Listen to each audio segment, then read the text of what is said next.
معزز سامعین و ناظرین، حضرت سیدنا ذوالنون مصری رحمۃ اللہ تعالیٰ علیہ، آپ کی کنیت ابوالفیض اور نام صوبان اور آپ کا لقب ذوالنون ہے۔ مصری اپنے علاقے کی وجہ سے کہلاتے ہیں۔ بے شک آپ طریقہ ملامتیہ کے سردار بزرگوں میں شمار ہوتے ہیں۔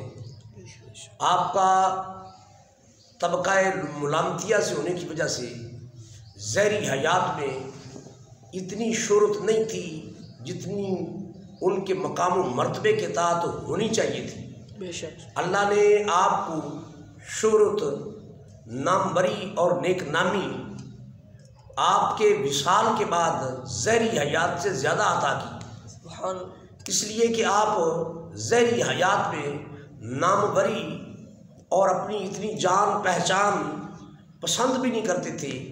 یہ صوفیاء کا طریقہ ہوتا ہے۔ جیسے حضرت بلے شاہ قصوری رحمۃ اللہ علیہ نے فرمایا بھی چل لو بلیا اوتھے چلیے جتھے ہون انے، نہ کوئی ساڑی ذات پہچانے نہ کوئی سانو منے۔ تو یہ طبقہ صوفیاء کے لوگ گوشہ گم نامی میں رہنا پسند کرتے ہیں۔ تو حضرت ذوالنون مصری رحمۃ اللہ تعالیٰ علیہ جب آپ کا وقت وصال قریب آیا تو جو متعلقین تھے جن کو آپ کی معرفت اور پہچان ہو چکی تھی، کچھ مخصوص لوگ آپ کی آغوش قربت میں رہتے تھے، انہوں نے آپ سے التماس کیا، آپ درخواست کی کہ حضرت آپ ہمیں کچھ ارشاد فرمائیں۔ تو آپ نے فرمایا پھر سن لو، میرے وصال کے بعد یہ تجھے بات یاد آئے گی۔ حضور ارشاد فرمائیں، آپ نے فرمایا الخوف امرضنی والشوق احرقنی، مطلب کیا کہ خوف نے مجھے مریض کر دیا ہے، امرضنی، والشوق احرقنی، اور آتش شوق نے مجھے جلا دیا ہے۔ آگے فرمایا الحب افنانی، کہ محبت نے مجھے فنا کر دیا ہے، محبت نے مجھے فنا کر دیا ہے، واللہ احیانی، اور میرے اللہ نے مجھے حیاتی عطا کر دی۔ سبحان اللہ۔ اللہ نے حیاتی کیسی عطا کی ہے؟ حیاتی تو تھی، یعنی اس میں اشارہ یہ مقصود تھا کہ اللہ نے مجھے حیات ابدی عطا فرما دی۔ سبحان اللہ۔ تو حیات ابدی کا آپ نے جو اشارہ دیا اس کا عملی اظہار آپ کے وصال کے پھر بعد ہوا۔ وہ کیسے؟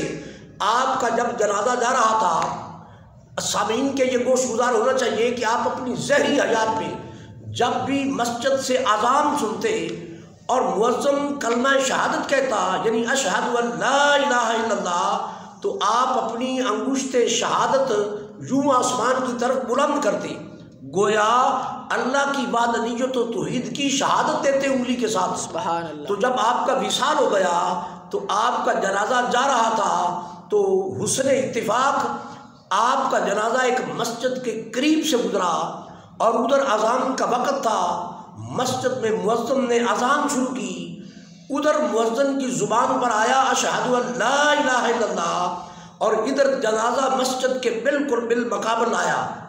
تو جو آپ کی ذہنی زندگی میں معمول تھا کہ آپ اشہد ان لا الہ الا اللہ پہ انگلی آسمان کی طرف بلند کر کے اللہ کی وحدانیت کی شہادت دیتے تھے، تو جب مؤذن نے یہ پڑھا کلمہ شہادت اور آپ کا جنازہ مسجد کے سامنے تھا، تو پھر فور آپ کا دایاں ہاتھ کفن سے باہر نمودار ہوا اور آپ نے انگشت شہادت ظاہری حیات کی طرح فضا میں بلند کر دی۔ سبحان اللہ۔ اور اللہ کی وحدانیت و توحید کا آپ نے پرچار کیا اور اس پر شہادت پیش کی۔ آج بھی کتنے لوگ ہیں جو بعض امپائرز کی انگلی کا انتظار کرتے ہیں۔ یاد رکھو، امپائرز کی جو انگلی ہے وہ کبھی آپ کے حق میں اٹھے گی اور کبھی آپ کے خلاف اٹھے گی، اس لیے لوگوں کی انگلیوں کی طرف مت دیکھو، اپنے اندر یہ حسن اعمال پیدا کرو اور اللہ کی وحدانیت کا اقرار اور پرچار کرو، انگشت شہادت کے ساتھ تاکہ اس عمل کو درجہ قبول ملے اور وہ تمہارے لیے ذہنی زندگی میں بھی نیک نامی کا سبب بنے، آخرت میں بھی عزت و وقار کا سبب بنے۔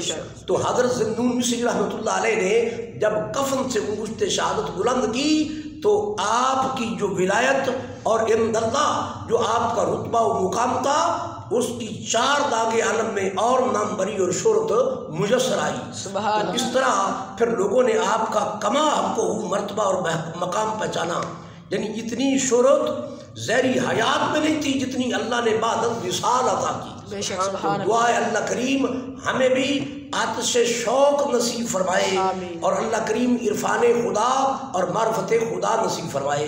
وما علینا الا البلاغ۔